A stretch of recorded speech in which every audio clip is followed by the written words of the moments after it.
செய்தி. வணக்கம். விவி செய்திகளுக்காக ஊர் செய்திகள். ராணிப்பேட்டை மாவட்டம் சோளிங்கர் நகராட்சிக்கு உட்பட்ட பகுதியில் குற்ற சம்பவங்களை தடுக்கும் வகையில் 32 லட்சம் மதிப்பில் 120 சிசிடிவி கேமராக்கள் பொருத்தப்பட்டது. ஆனால் நகராட்சி நிர்வாகம் அதை பயன்படுத்தாமலேயே ஓராண்டுக்கு பிறகு பராமரிப்பு செய்வதாக கூறி 120 சிசிடிவி கேமராக்களை எடுத்துச் சென்றதாக கூறப்படுகிறது.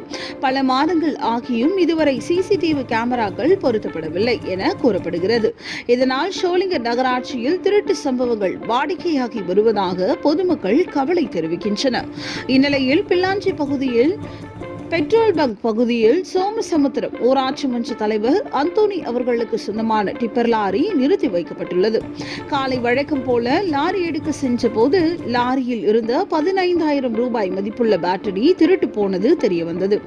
அதனைத் தொடர்ந்து சோளிங்கர் காவல் நிலையத்தில் லாரியில் இருந்த பேட்டரி திருட்டு போனது குறித்து புகார் அளித்தனர். புகாரை பெற்றுக்கொண்ட காவல்துறையினர் நடவடிக்கை எடுப்பதாக உறுதியளித்தனர். இதேபோல் லாரியில் ஏற்கனவே பேட்டரி திருடப்பட்டுள்ளதும் குறிப்பிடத்தக்கது.